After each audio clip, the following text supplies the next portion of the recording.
Okay, wait. I have one more question. This is what happens. This is what happened last time.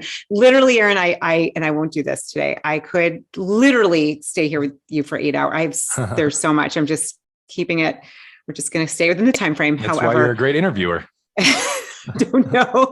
So it's like flooding of questions. But you said something before and it lit up. And I want to ask you about this because I have a feeling this is one of the bridges to moving from third to fourth. You talked about doing shadow work and that word that just was like, oh, we didn't touch upon that. And I thought it would be interesting to get your take or your experience with shadow work. Because just looking at the polarities, looking what you were saying with blessing the darkness, looking at the wisdom that comes from, if you have that, what seems negative from that comes, we live in a polar, well, at least in the third density we do. Maybe just share your experience around shadow work. What does the Law of One say about that? Course in Miracles. I personally would love to hear, and I can feel there are others that are like, yes, please. Yeah. So the feminine polarity represents the unconscious. It's that which absorbs and receives and takes in. So our subconscious mind is obviously always taking in the imprints of our experience. And so this is why we really need to have a perfect balance of masculine healing and feminine healing. And most people just aren't aware that there are two types of healing. And so if you just have one or the other, you're going to run into issues. So the best way I like to explain this in an analogy form is if you imagine a house that's flooded with water, the house represents, like, let's say my body. The water represents, trauma, emotional pain that's stored up. Feminine healing is opening all the doors and windows and allowing the water to leave the house, right? But masculine healing is turning off all the faucets in the house. So correcting the errors in my perception that cause traumas to happen. So the feminine healing clears out energy. And if you have trapped energy, you have to get it out. But if we don't change the way we think and perceive about ourselves and therefore the world, we will continue to collect more traumas and distortions. So this is where you get kind of perpetual shadow workers who are just always moving through stuff and healing stuff because they're not seeing where the errors in their thinking are causing those traumas to be stored up. So the subconscious is innocent. It's just a feedback system. It just absorbs whatever it receives. And if it's anything that's perceived as painful or wrong or challenging, judgmental, it holds on to that. And that's part of the ego consciousness that says, hey, this was a painful experience.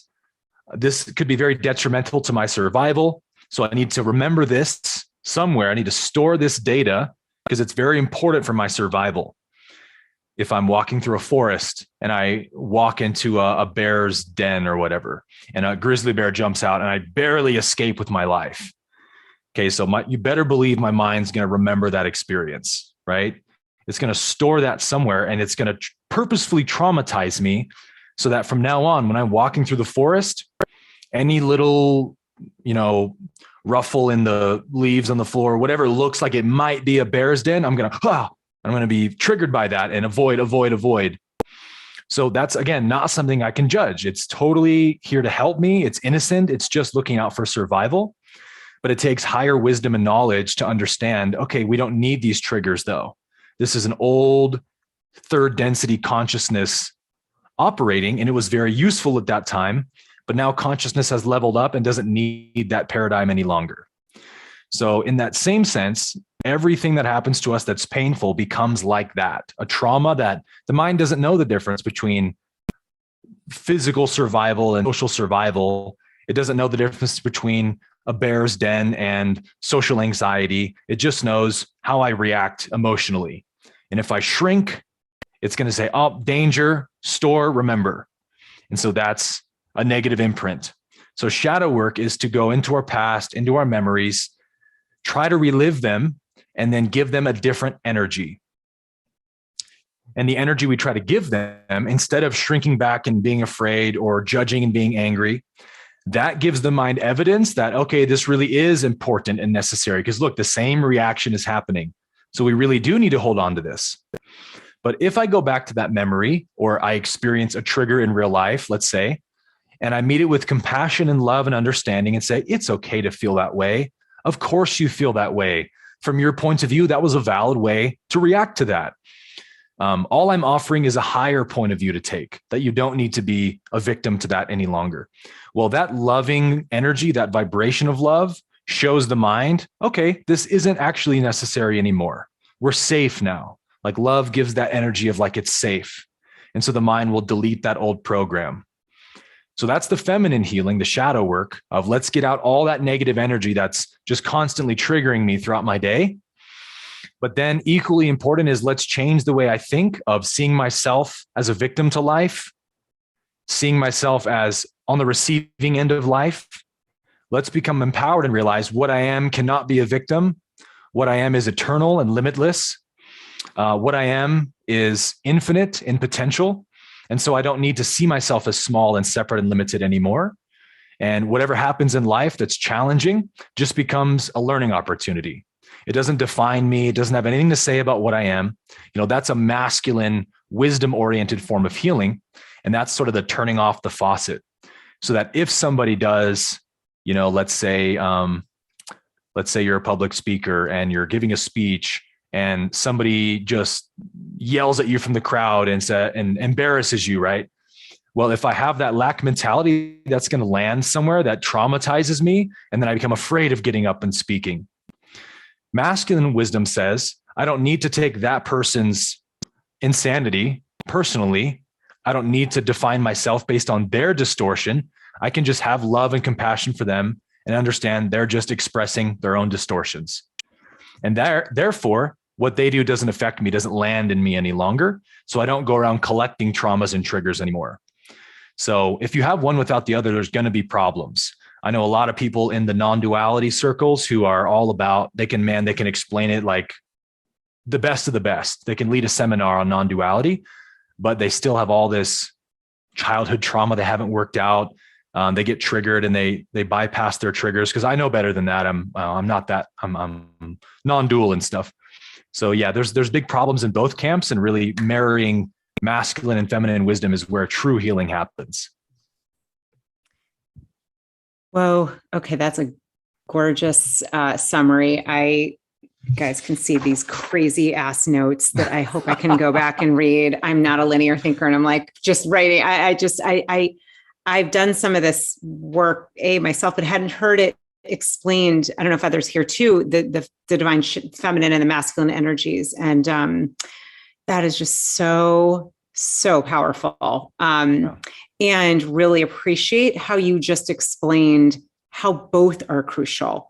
Mm-hmm. Because and frankly, there's been a lot of focus on bringing back the feminine, right? And there is to me, I use the word divine. There is a divine masculine as well. It's both. Mm-hmm. We've seen, a distorted masculine, I would say, for a long, long time, and probably in the feminine as well. And this, to me, this is like, this is integration.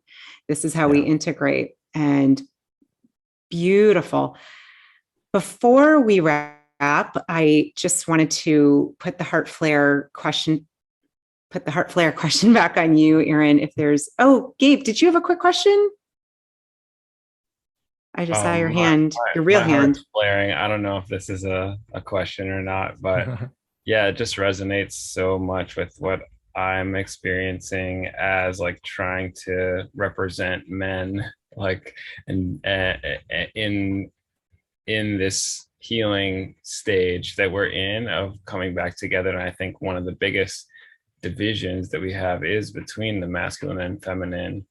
And that's one of the biggest things we need to heal. And as far as like evolution goes, I've been watching Initiation on Gaia with Matthias De Stefano. And one of the more profound kind of takeaways I've gotten from that is about how the planets are the most evolved beings in the universe because they're round.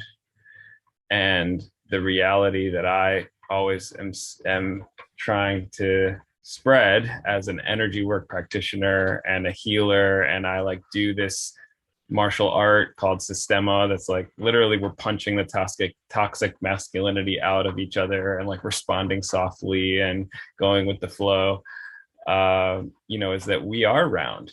I mean, we're an energy being, and like it's not just the chakras, but it's also the 7 layers of our energy field. And that's what kind of makes us like a miniature universe or a miniature planet, like you were saying. Yeah. Great insight. You're absolutely right. Our energy fields are round, if we can see and measure them. And at a higher level of consciousness, like 5th density and above, the law of one explains that beings at the 5th density and above are just pure light bodies or just pure electromagnetic energy. So they can change the appearance of their body through thought, but the sort of default body they choose if they're traveling is just an orb of light, a sphere of light. And, many people have described encountering extraterrestrials as orbs of light. I've had experiences of seeing orbs in the past. It's a very, very common experience to have. And so, yeah, I like what you were saying about, like punching the masculine, the distorted masculine out through receiving that with softness and openness. That's the feminine.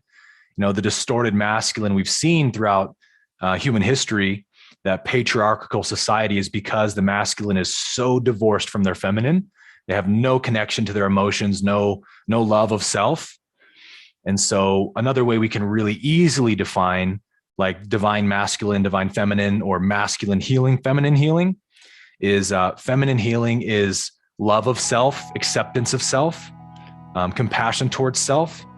And masculine is perception of self.